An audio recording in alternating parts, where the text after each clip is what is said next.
Génesis capítulo 28. Vamos a ver algunos aspectos de cómo la bendición llega a la vida de Jacob. De cómo Dios trae bendición a la vida y a la casa de Jacob. Porque usted recordará que Josué dijo: yo y mi casa serviremos a Jehová, y Dios bendice la casa de Josué. Pero en este caso es muy distinto. Vemos a un hombre aterrado, vemos a un hombre, hermanos, afligido, vemos a un hombre en un estado emocional bastante difícil. Huye de su casa, usted recuerda la historia, huye por miedo a que su hermano le quiera quitar la vida. Y de tal manera que vemos nosotros en la historia bíblica que este hombre toma lo que es la primogenitura de su hermano, y luego de que toma la primogenitura de su hermano, toma la bendición de su padre, que de hecho le correspondía a su hermano mayor, y luego de que se da el hecho de que toma la bendición de su padre, él tiene que salir de su casa huyendo. Sale huyendo porque tiene miedo de que su hermano le quite la vida al momento de que su padre muera. Estando su padre ya en la agonía de su muerte, su madre le dice: vete, porque en el momento que tu padre muera, tu hermano te quitará la vida, porque le has quitado la primogenitura y porque le has quitado la bendición de su padre. Y aquel hombre sale, hermano, con miedo. Sale con el miedo no solo de que su hermano lo iba a matar, sale con el miedo de que este era un hombre de casa, este era un hombre de hogar. Dice la Biblia que su hermano Esaú era un cazador, pero dice la Biblia que Jacob era un hombre de casa. Él estaba acostumbrado a estar con la mamá, mientras que el otro se había criado y se había acostumbrado a andar con el papá, y salían al campo y cazaban fieras en el campo, mientras que el otro se crió estando con su mamá y caminó con su mamá y aprendió a cocinar como su mamá, de tal manera que hacía el guiso mejor que la mamá. Que cuando Esaú llegó, hermano, y vio el guiso de aquel hombre, hermano, no le importó dar su primogenitura por un plato de lentejas que aquel hombre había preparado. Era muy bueno para la cocina porque era un hombre de casa. Ahora sale de casa, sale de su hogar, por primera vez va a un lugar que no conocía, a un lugar desconocido, con tanto temor porque no sabía lo que le esperaba en el camino y lo que le deparaba la vida.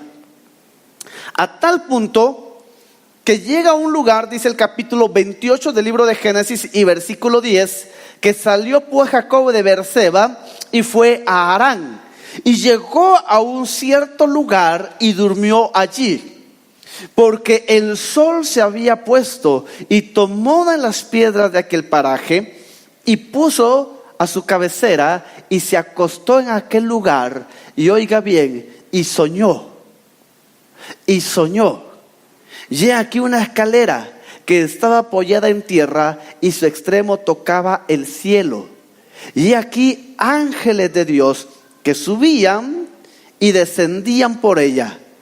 Y aquí Jehová estaba en lo alto de ella, el cual dijo: yo soy Jehová, el Dios de Abraham tu padre y el Dios de Isaac. La tierra en que estás acostado te la daré a ti y a tu descendencia. Y luego le dice el Señor: será tu descendencia como el polvo de la tierra, y te extenderás al occidente, al oriente, al norte, al sur, y a todas las familias de la tierra serán benditas en ti y en tu simiente. Hermanos amados, este hombre llega a cierto lugar con muchos temores, con muchos miedos. Trae una roca y la pone a su cabecera. Y hermanos amados, este hombre había caminado durante todo el día. Antes no habían bestias, no habían carros, no habían motos. La gente se trasladaba de un lugar a otro a pie. Este hombre había caminado. De tal manera, yo me imagino, dice que él llegó a aquel lugar y decidió dormir en aquel lugar porque el sol ya se había ocultado, el sol ya se había metido. Eso quiere decir que caminó todo el día, que durante todo el día caminó. Ahora, ¿cómo llega usted a casa después de un largo día de trabajo? Cansado. Mire, los que han subido aquí al volcán, que yo sé que ya son varios los que han subido al volcán y otros que han hecho el intento de subir al volcán, ¿verdad? Pero ¿cómo cuando usted regresa de tal caminata? Porque, mire hermano, aunque nos quedemos en el intento, uno regresa bien matado, hermano. Créame, uno regresa bien matado. Uno ya medio camino dice, ¿para qué me vine para acá? ¿A qué me vine a meter? ¿Qué estoy haciendo metido en este lugar? Y cuando uno regresa, ¿cómo regresa? Matado, hermano, cansado. ¿A qué llega uno a la casa? A dormir. Hermano, y uno está tan cansado que ni tiempo de soñar le da a uno. Que uno cierra los ojos y uno siente como que solo los cerró y los abrió y ya durmió como 10 horas. Y dice, ¿por qué me despertaron tan luego? Si ya amaneció, ya es otro día. O sea, uno está tan cansado que ni siquiera tiene tiempo para soñar. Este hombre caminó todo el día y tuvo un sueño. Lo extraordinario que en ese sueño, él ve la escalera, ve los ángeles, y sobre la escalera en lo alto, en el cielo, ve a Dios. Y Dios le dice, yo soy Jehová, el Dios de tu padre Abraham y de Isaac. Y luego dice, y la tierra en la que estás te la daré a ti y a toda tu descendencia. Pero también el Señor le dice, y será tu descendencia como el polvo de la tierra y te extenderás. Oiga, y será tu descendencia como el polvo de la tierra, como la arena.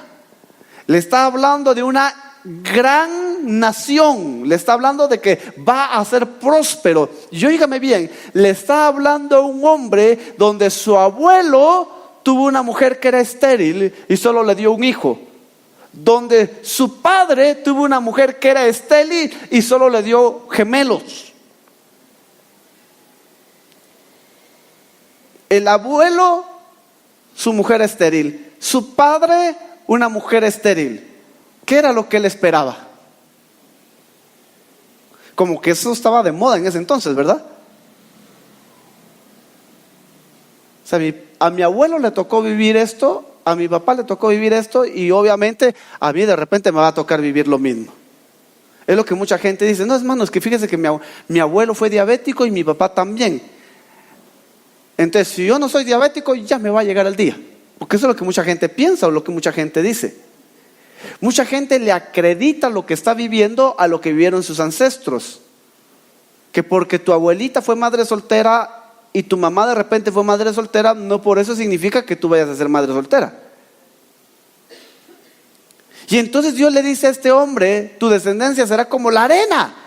Y aquel dice, como la arena, sí. Por eso este hombre, mire hermano, por eso este hombre se aseguró de que la promesa de Dios se cumpliera y tuvo 12 hijos. Por si las dudas, tuvo 4 mujeres. Pero dijo, de que la palabra de Dios se cumple, se cumple. Y usted se recordará que se enamoró de una mujer que era estéril. Por eso Dios no le dio a la estéril, le dio a la hermana que era fértil. Y tuvo 4 mujeres, pero la palabra de Dios se cumplió. Ahora oiga bien, la palabra que Dios le dio a Jacob, ¿en qué estado se la da? ¿Cuál es el medio que Dios usa para darle la palabra a Jacob?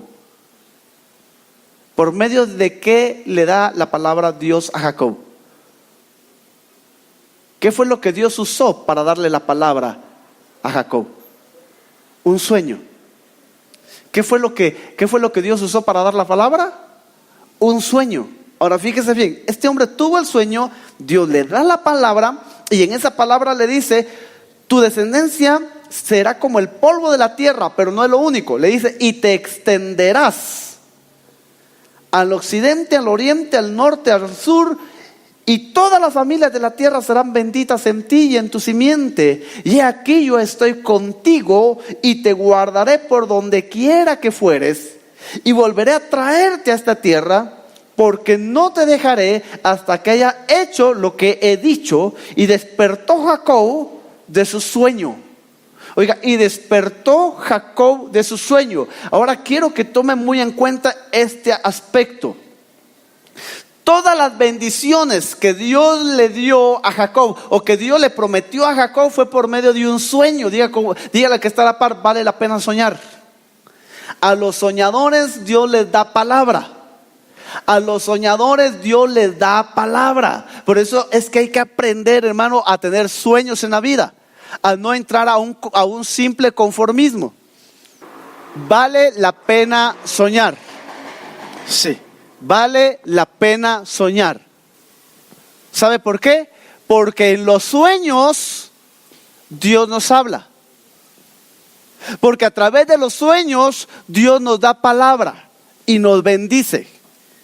Y Dios le dice a Jacob en aquel sueño: te vas a extender, te vas a multiplicar, pero hay algo extraordinario en el versículo 15. En el sueño Dios le dice: yo estoy contigo. Oiga lo que Dios le está diciendo en ese sueño: yo estoy contigo.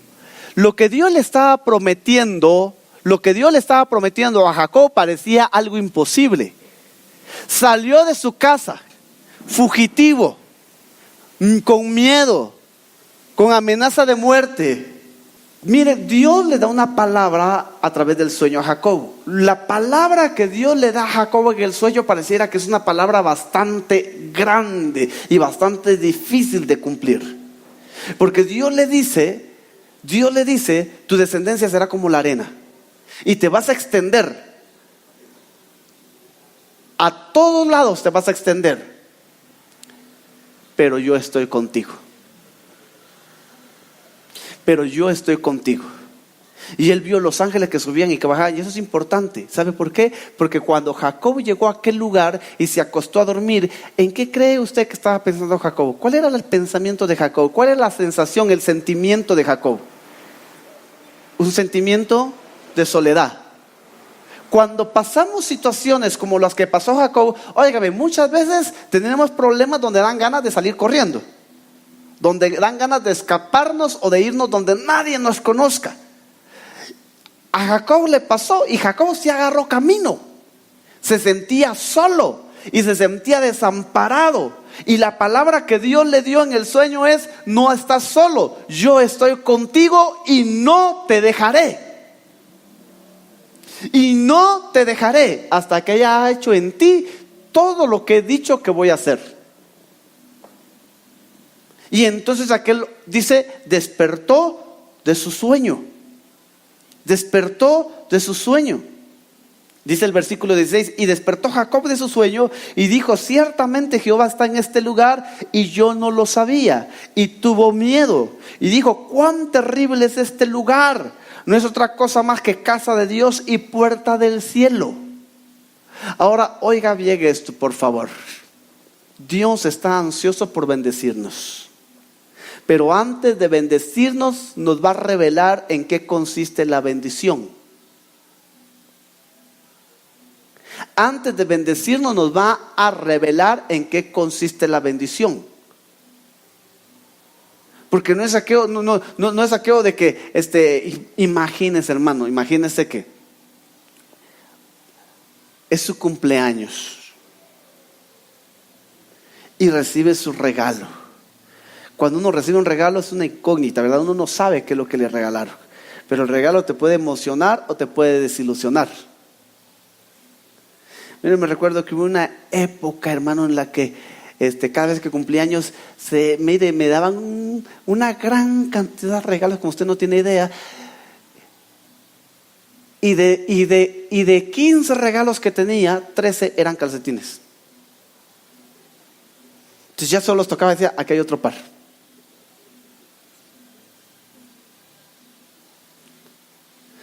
Pero qué lindo es como cuando uno destapa un regalo y dice: cabal, lo que yo estaba necesitando.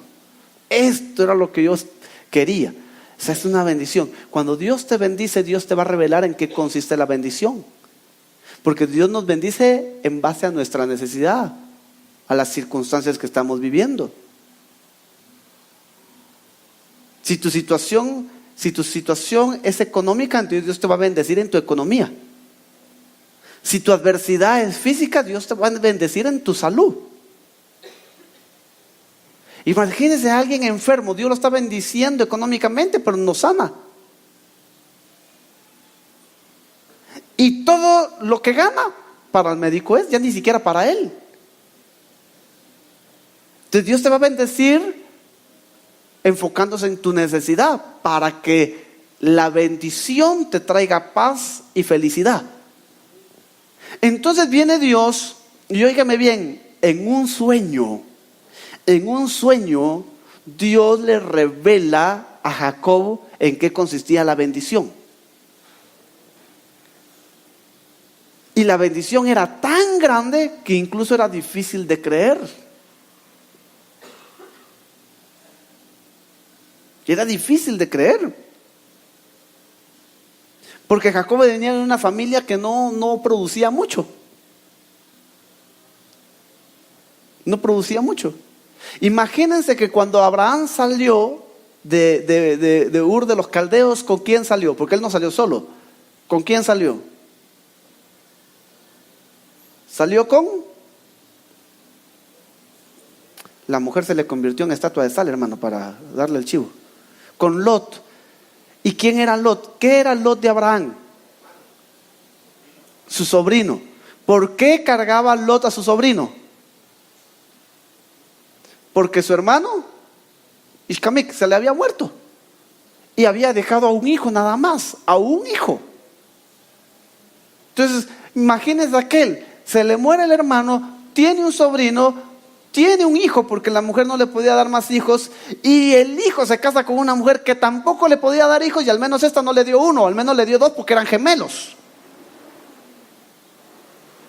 Y Dios le dice: voy a hacer de tu descendencia como la arena, como el polvo, se va a hacer grande tu descendencia.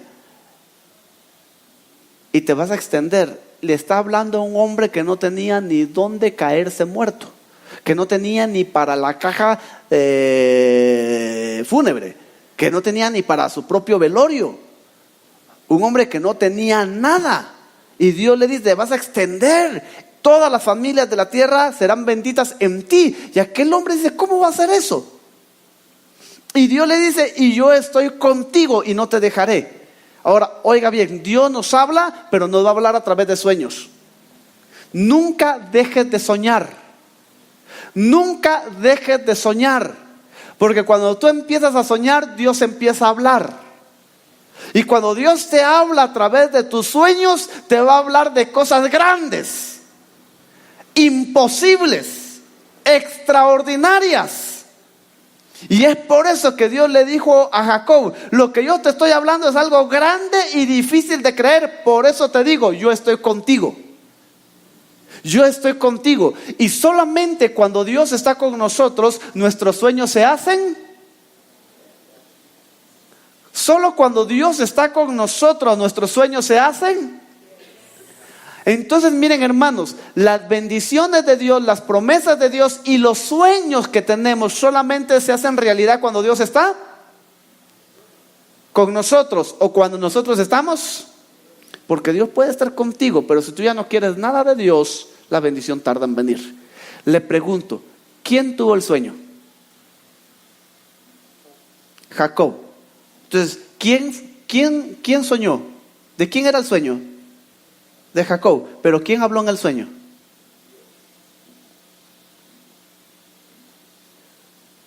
Vuelvo a preguntar: ¿quién soñó? ¿Y de quién era el sueño? No, Jacob soñó. El sueño era de Dios. Jacob se acostó pensando: no tengo dinero ni nada que dar, lo único que tengo es amor para dar. No tenía nada. La esperanza era conseguirse una mujer con buena posición. Y se acostó a dormir. Y sin tener nada, absolutamente nada, Dios le dijo: este es el sueño que yo tengo para ti. Es demasiado grande y por eso no te voy a dejar. Por eso voy a estar contigo siempre.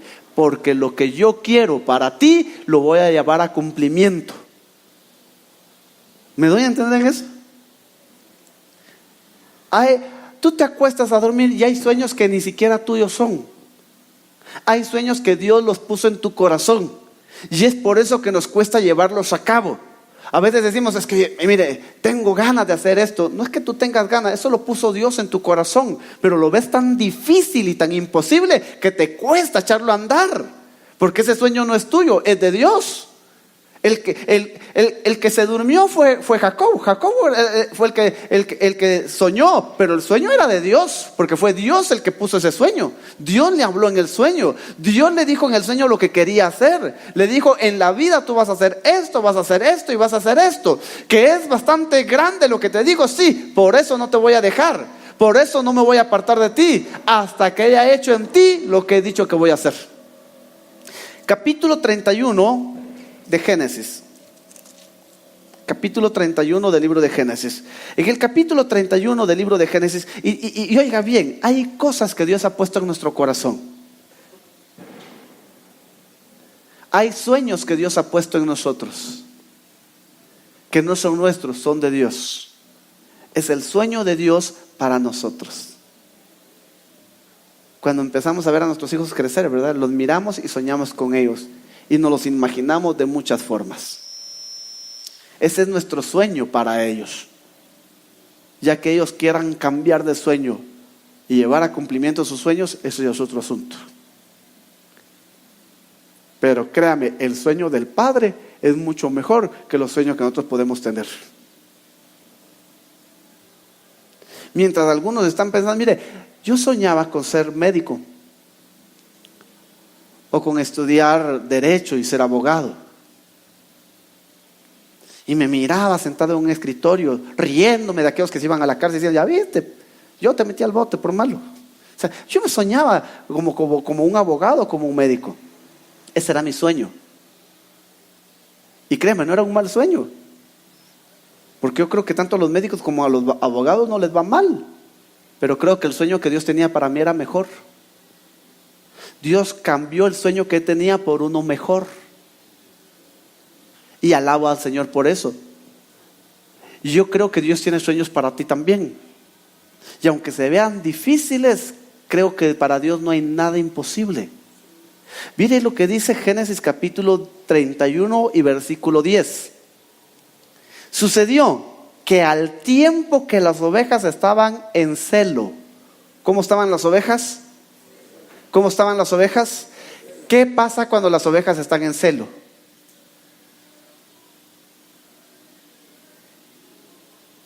No celosas, sino en celo. ¿Qué pasa cuando las ovejas están en celo?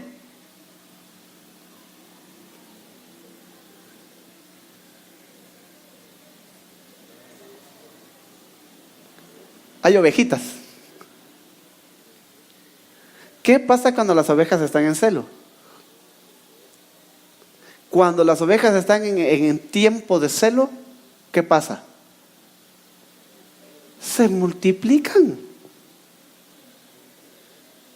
¿O no es cierto? Se multiplican. Cuando las ovejas están en celo, se multiplican. Un eufemismo para esto es cuando empiezan a jugar, dice, entonces ya empiezan a parir y a tener ovejitas. Cuando las ovejas están en celo, se multiplican. Levanta tu mano derecha y dile al Señor, Señor, yo quiero ser una oveja que esté en celo, porque me quiero multiplicar. ¿Por qué las iglesias están estériles? Porque las ovejas nunca están en celo. Nunca. ¿Cuál es el macho de la oveja? El ovejo. ¿Cuál es el macho de la oveja? El cordero. ¿Cómo cree usted que se pone el cordero cuando la oveja nunca está de celo? Véale la cara a su esposo cuando usted esté de malas y me cuenta. Así están los corderos. No hay multiplicación. Hay iglesias que están estériles porque las ovejas nunca están en celo. No se quieren multiplicar. No se quieren multiplicar. Levanta otra vez tu mano derecha y di, esta iglesia será una iglesia donde sus ovejas todo el tiempo estarán en celo. queremos crecer, ¿o no es cierto? Queremos crecer. Qué triste es, hermano, que estemos adorando al Señor, que vemos gente perdida y que no nos importe que se vayan al infierno. Ahora, mire lo que dice el versículo 10. Dice, y sucedió que al tiempo en que las ovejas estaban en celo, alcé yo mis ojos y vi, ¿cómo dice la Biblia? En sueños. Y vi, o sea que en los sueños se pueden tener visiones. Miren lo que dice, y vi en sueños, y aquí los machos que cubrían a las hembras eran listados, pintados y abigarrados. Y me dijo el ángel de Dios en sueños, otra vez, el ángel de Dios me dijo en sueños, Jacob. Y yo dije, heme aquí. Y él dijo, alza ahora tus ojos y verás que todos los machos que cubren a las hembras son listados, pintados y abigarrados. Porque yo he visto todo lo que Labán te ha hecho. Yo soy el Dios de Betel, donde tú ungiste la piedra y donde me hiciste un voto. Levántate ahora y sal de esta tierra y vuélvete a la tierra de tu nacimiento. Verso 14. Regresando al versículo 13. Yo soy el Dios de Betel, donde tú ungiste la piedra y donde me hiciste voto. Levántate ahora y sal de esta tierra y vuélvete a la tierra de tu nacimiento. Ya habían pasado más de 14 años.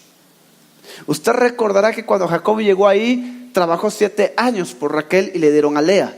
Trabajó otros 7 años por Raquel, ya eran 14. Ya llevaba y ya tenía sus hijos. Eso quiere decir que tenía más de 14 años de estar en aquel lugar. Más de 14 años de que había tenido el sueño donde Dios le dijo, te voy a bendecir, te voy a prosperar, te voy a extender, vas a estar bien, vas a tener casa propia, vas a tener tu carro, vas a tener tu familia, vas a tener estabilidad. Ya habían pasado más de 14 años en que Dios le había hablado en sueños. En que él tuvo un sueño donde Dios le dijo, lo que yo voy a hacer contigo es grande, difícil de creer y por eso no te voy a dejar. Y cuando pasaron más de 14 años, dice, volvió a tener un sueño.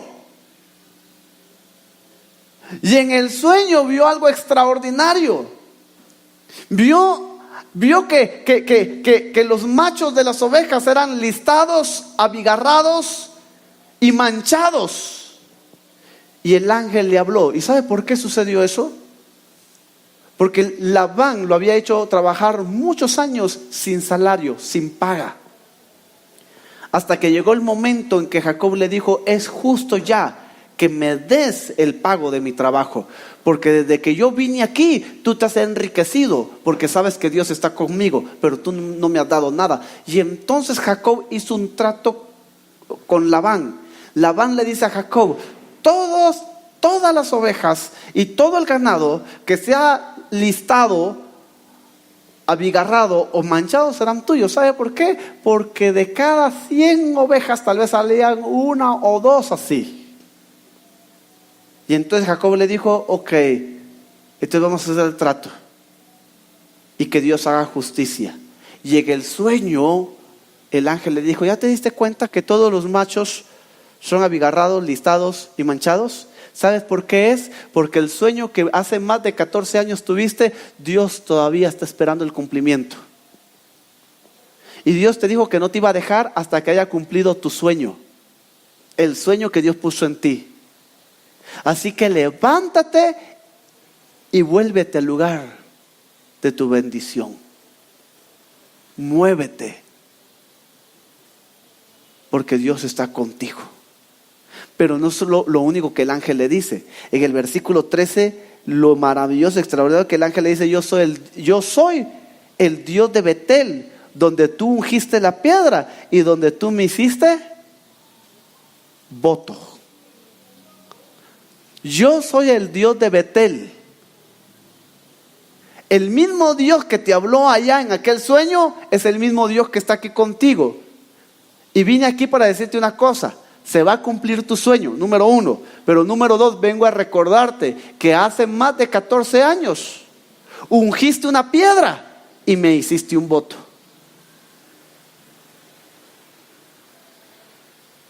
Diga conmigo, toma chocolate y paga lo que debes. Lo que le has prometido a Dios, cúmpleselo. En otras palabras, Dios le estaba diciendo, yo soy el Dios de Betel, el que te dio la palabra, el que puso el sueño en ti, el que te dijo que iba a cumplir todos tus sueños. Yo soy ese Dios. Ahora vengo a decirte por qué tus sueños no se han cumplido. Porque tú tal vez me has estado preguntando, pero ¿por qué, Señor? ¿Por qué? Porque si tú dijiste, si tú prometiste, ahora te digo por qué los sueños no se han cumplido. Porque un día ungiste una piedra, hiciste un voto y no has cumplido tu voto. Ahora, yo te voy a bendecir, te voy a prosperar para que tú cumplas con tu voto. Regresando al capítulo 28 de Génesis, en el pasaje donde nos quedamos, 28:17 dice, y tuvo miedo y dijo, cuán terrible es este lugar, no es otra cosa más que casa de Dios y puerta del cielo. Y levantó Jacob de mañana y tomó la piedra en que había puesto su cabeza y la alzó por señal y derramó encima de ella aceite y llamó el nombre de aquel lugar Betel, aunque Luz era el nombre de la ciudad primero.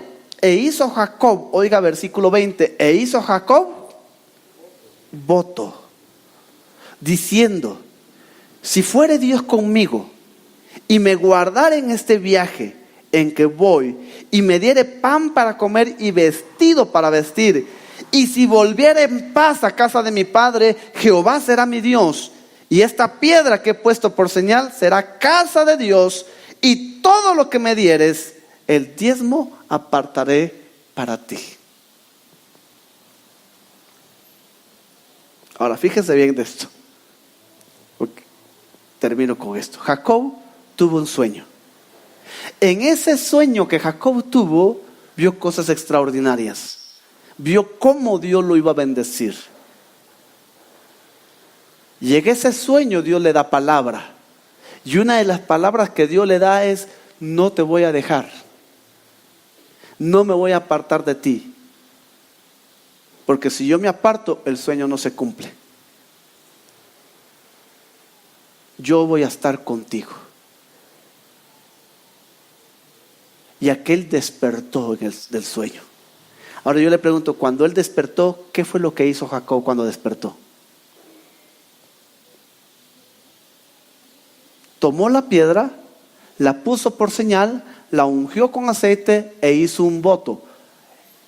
En otras palabras, hizo un pacto con Dios. Eso ya no es del sueño. Eso no tiene nada que ver con el sueño. Eso fue aparte del sueño. Dios le dijo, con esto he soñado. Este es el sueño que tengo para ti. Lo del pacto salió del corazón de Jacob, no del corazón de Dios. No fue algo que Dios le haya pedido. Fue algo que él le ofreció a Dios. Se puede ver mal o se puede ver como un error en el que tal vez Jacob se pudo haber emocionado y se pudo haber apresurado a hacer una promesa que tal vez no iba a cumplir. Se puede ver de esa forma o se puede ver de la otra. Jacob le dijo, si tú vas conmigo, si tú me bendices, y si tú me traes a la casa de mi padre, entonces tú vas a ser mi Dios. Y de todo lo que tú me des, el diezmo te daré. Ahora le pregunto, ¿cuál era el salario de Jacob? No tenía. Estaba trabajando sin derecho a salario. Trabajó 14 años sin salario. Porque trabajó 14 años por una y 7 años por una y 7 años por la otra. ¿Sabe por qué él no había podido cumplir su promesa?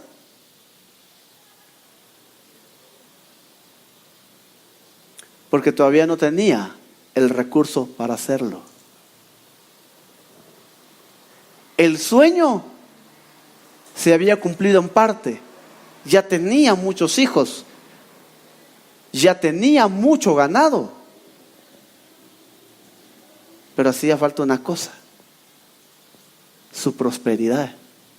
Y entonces Dios le da la prosperidad, porque Jacob prometió algo que no tenía. Jacob prometió darle a Dios algo que no tenía. ¿Sabe cómo se le llama a eso? A eso se le llama actuar en fe. Jacob dijo: si tú has puesto ese sueño en mí, y si en ese sueño tú dices que vas a hacer cosas grandes conmigo, entonces yo te voy a corresponder. Si tú me bendices, de todo lo que me des, la 10ª parte será para ti. Pero él no tenía nada. Ni siquiera tenía un salario. Ni siquiera tenía una bestia. Andaba a pie. No tenía nada.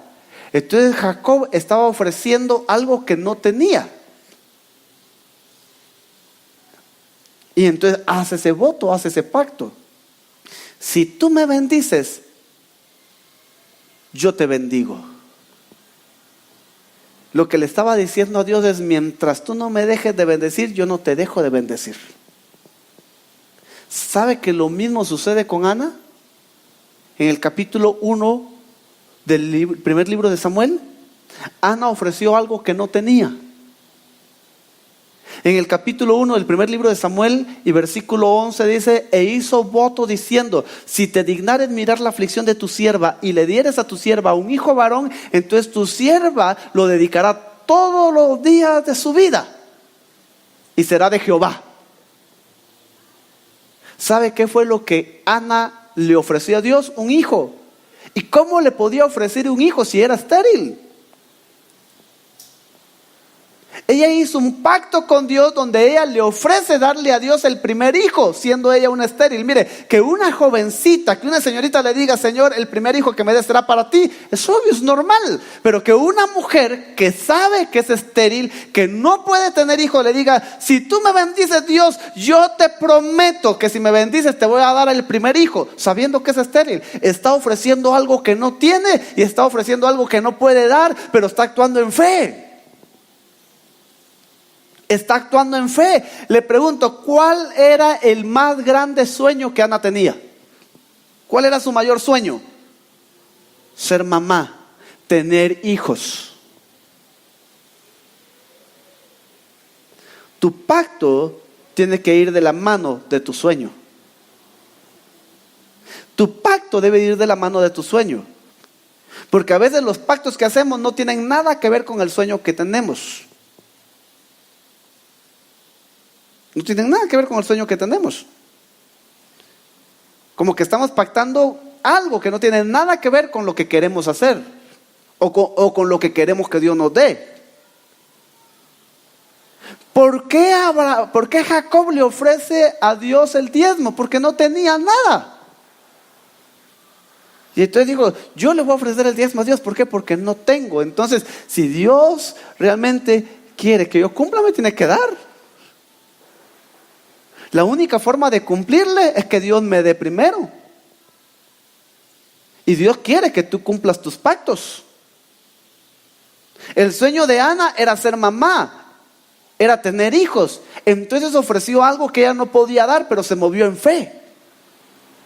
Si mi sueño es ser madre, si mi sueño es ver a mis hijos, si mi sueño es tener la experiencia de dar a luz, entonces, Señor, yo te ofrezco el primer hijo. E hizo un voto, hizo un pacto de ofrecer lo que no tenía para poderlo tener. Tus sueños tienen que ver con el acto de fe que tú estés dispuesto a hacer. Tus sueños tienen que ver con el acto de fe que tú estás dispuesto a hacer. Si tú no estás dispuesto a moverte en fe, difícilmente vas a lograr ver tus sueños hechos realidad. Pero los sueños que tenemos en la vida tienen que ver con las actitudes que nosotros tomamos en fe. Ana soñaba con ser madre y entonces dijo: Señor, yo hago un pacto contigo de darte un hijo, sabiendo que era estéril. Ella sabía que ella era estéril, pero ella sabía que Dios se lo podía dar. Jacob sabía que no tenía nada, pero Jacob sabía que Dios le podía dar todo.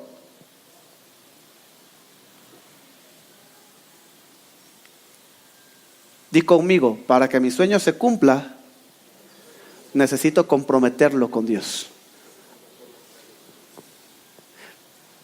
Perdone que sea tan recurrente en esto, pero es que quiero dejar clara la idea antes de terminar. ¿Qué era lo que Ana tanto anhelaba, con lo que tanto soñaba?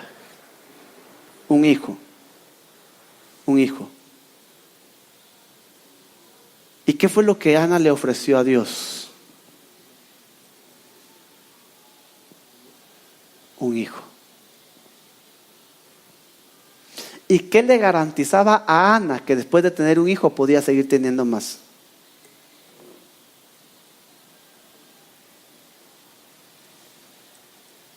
¿A quién le ofreció su hijo Ana?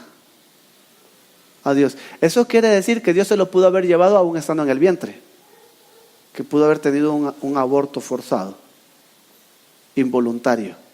Eso quiere decir que el niño pudo haber muerto al nacer, porque al fin y al cabo era de Dios. Bueno, es cierto.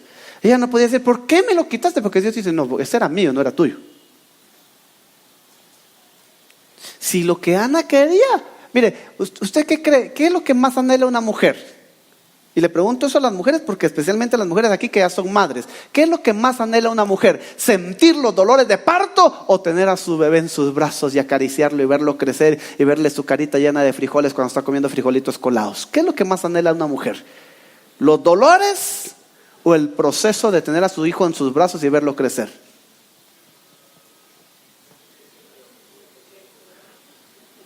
Porque yo nunca he visto a una mujer que dice, ay hermano, mire, gloria a Dios, ya vienen los dolores. Eso es lo que más odian las mujeres.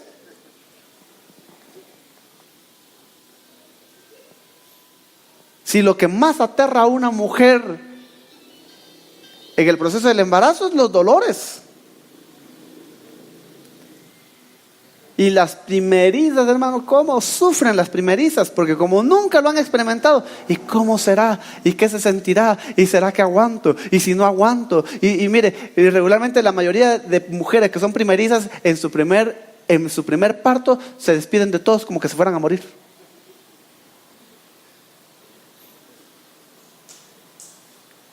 Sí, es que dicen que se les abren las agujas y que les truenan los huesos de la cadera. Y miren, mi esposa se compuso esperando a que le tronaran los huesos y no se le tronaron nada. Porque eso le habían dicho. Si es que cuando a las mujeres le tienen que tronar los huesos y cuando y mire, les meten tanto miedo que se componen primero. Yo creo que se componen más del miedo que del proceso de dilatación. Entonces, ninguna mujer se embaraza para tener dolores. Ninguna mujer dice, ay hermano, mire, bueno, ya me compuse, ya tuve dolores, miren qué hacen con el niño, yo solo quería tener los dolores. ¿Por qué te digo esto? Porque Ana pidió un hijo y fue lo que ofreció. ¿Qué chiste tiene tener un hijo si no lo voy a criar, si no va a estar en mis brazos, si no lo voy a ver crecer? Si dice la Biblia que cuando fue destetado lo llevó al templo y se quedó viviendo en el templo. ¿A qué edad se desteta un bebé?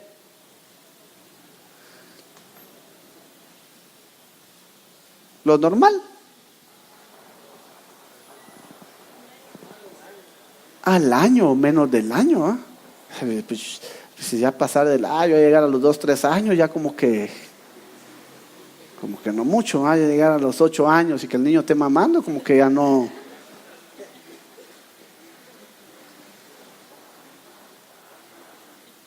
Al año. ¿Qué chiste tiene anhelar tanto un hijo si al fin y al cabo lo más que lo va a tener es un año? ¿Y si ya no hay más?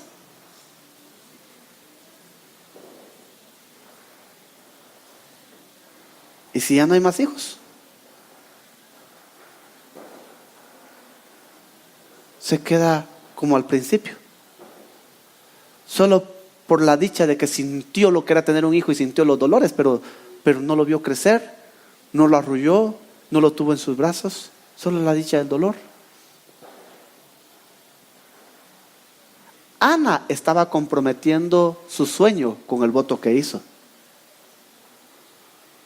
Porque su sueño era tener un hijo. Ella pudo haber dicho: Señor, si tú me das un hijo, yo te prometo unas 500 cabezas de animal en sacrificio. Pero a mi hijo no lo doy. Porque hay mucha gente que quiere que Dios le cumpla sus sueños, pero no quiere hacer compromisos serios. No quieren dar lo que más aman. Y lo que más amamos son nuestros sueños. Esta mujer comprometió su sueño. El sueño que ella tenía, lo comprometió. Y le dijo: Señor, tú sabes que no puedo tener hijos. Te pido que me des un hijo para yo podértelo ofrendar a ti. Arriesgándose a perder su sueño. Pero Dios es un Dios de pactos. Y Dios dijo que más son los hijos de la desamparada que los de la casada, ha dicho Jehová. No está diciendo que más son los hijos de la estéril, ni de la viuda, de la desamparada. Y la desamparada puede ser cualquier mujer. Puede ser una mujer viuda, puede ser una mujer sola, como puede ser una mujer casada. Esta mujer dio lo que prometió y Dios le concedió tener más hijos. Compromete tu sueño. Y yo te aseguro que si tú comprometes tu sueño, Dios te va a bendecir. Dios te va a bendecir. Ponte de pie, por favor. Mete tu sueño en el pacto, mete tu sueño en el proceso, mete tu sueño. No sé cuál es tu sueño, no sé con qué has estado soñando, pero una cosa sí te digo: compromete tu sueño. ¿Cómo? Pactando con Dios. Pacta tu sueño con Dios. Eso sí, cuando llegue el momento de cumplir tu parte, hazlo. Porque una cosa sí te digo: Dios paga bien. Paga bien. Paga bien. Hace unos días atrás estaba viendo un documental de Israel y veía que Israel es uno de los países más pequeños del mundo, que en su territorio no llega ni siquiera a 1 millón de habitantes, pero tiene el ejército más poderoso de todo el mundo, que en la guerra de los 6 días pudo vencer a la coalición de los países árabes.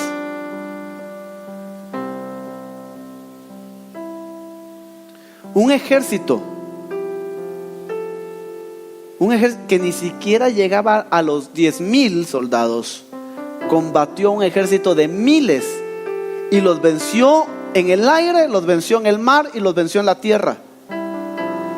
Y después de esa guerra, el territorio de Israel se había cuadruplicado, porque después de que Arabia Saudita, Irak, de que Egipto se habían unido junto con el país jordano para invadir Israel y destruirlo, en el lugar de que invadieran Israel, Israel se levantó en armas y empezó a invadir lo que era Jordania, y empezó a invadir Egipto y empezó a recuperar terreno y cuadruplicó su territorio, y las Naciones Unidas obligaron a Israel a devolverle los territorios a Jordania y a Egipto.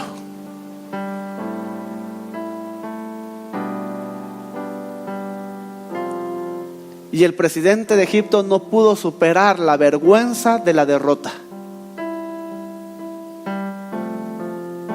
¿Qué es lo que te quiero decir con esto?